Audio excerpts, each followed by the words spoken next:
இப்ப 50 பேர் வரைக்கும் பண்ண வேண்டியது.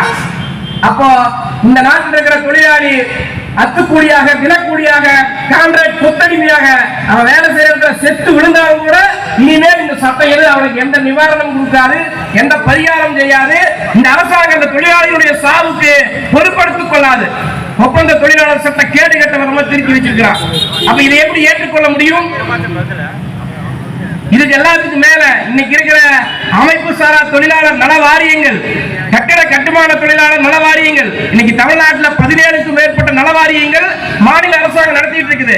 இனிமே இந்த நல வாரியங்கள் எல்லாம் பூரா கலைக்கப்பட்டு 2 நல வாரியங்கள், கட்டுமான நல வாரியமும் உடல் உழைப்பு தொழிலாளர் நலவாரியம் என்ற பேர்ல 2 நலவாரியங்களாக அதை அடித்து நொறுக்கப்பட்டு, அதுக்குதான் மோடி அரசாங்கம் ஈஸ்வரம்ங்கிற பேர்ல நலவாரியம் பதிவு பண்ண. இந்த 4-5 வருஷமா போற பேர் 60 ரூபாய் கொடுத்து உடனே அப்படியே ஆன்லைன்ல உடனே நலவாரி அட்டை தான் வச்சுக்கன்னு கொடுத்துருக்கான். எத்தனை பேருக்கு நிவாரணம் கொடுத்துருக்கிற, எத்தனை பேருக்கு கல்வி உதவித்தொகை கொடுத்துருக்கிற, எத்தனை பேருக்கு மரண உதவி கிடைச்சிருக்குது, விபத்து காப்பு உதவி கிடைச்சிருக்குது, திருமண உதவித்தொகை கிடைச்சிருக்குது. மோடி கொடுத்த கார்டுல ஒத்த பைசா யாருக்காவது இது வரைக்கும் வழங்கப்பட்டிருக்குதா? எதுவும் கிடையாது. இதுதான் நலவாரியம். இன்னைக்கு கட்டுமான தொழிலாளர் நலவாரியத்தில் 46,000 கோடி ரூபாய் முடங்கி கிடக்குது. கோடிக்கணக்கான தொழிலாளர்கள் இந்த நாட்டில் முறைசாரா கட்டுமான தொழிலாளர்களாக வாழ்ந்து கொண்டிருக்கக்கூடிய கோடிக்கணக்கான தொழிலாளர்களுடைய நிதியை எல்லாம் எடுத்து வேறு திட்டங்களுக்கு திருப்பி விடுகிற கேடுகட்ட வேலையை இன்னைக்கு மோடி அரசாங்கம் செஞ்சிட்டு இருக்கிறார். இதுக்கும் ஆப்பு வைக்கிறதுக்கு, இந்த நலவாரியங்களையும் கலைப்பதற்கு ஈஸ்வரம் என்கிற பெயரில் இந்த நலவாரி இன்னைக்கு ஒரு வயது கொடுத்துட்டு இருப்பதையும் நிறுத்துவதற்கும், துறைவாரியாக இருக்கிற 17க்கும் மேற்பட்ட நலவாரியங்களை பூரா கலைப்பதற்கும் இந்த தொழிலாளர் சட்டம் வழிவகுத்திருக்குது.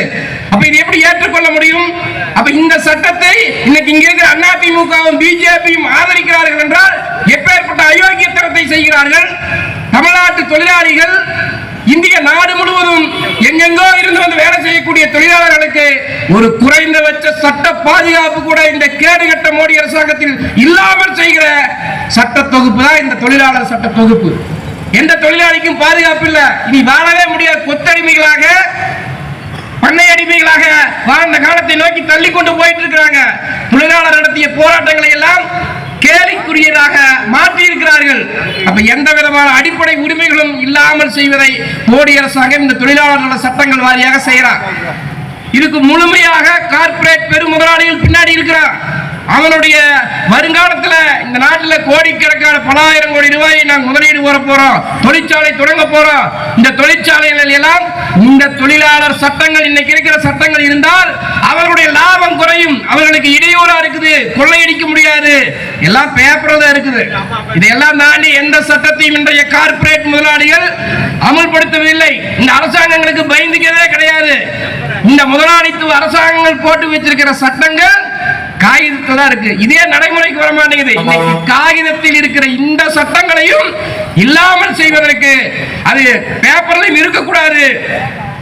இனிமே நீங்கள் கோர்ட்டுக்கே போக முடியாதுன்னு தொழிலாளர் நீதிமன்றங்களே இனி இல்ல. இந்த சட்டத்துல நீங்க கோர்ட்டுக்கே போக முடியாது. ஒரு தொழிலாளி தனக்கு நிவாரணம் வேண்டும், நியாயம் வேண்டும் என்று நீதிமன்றத்தை அணுக முடியாது.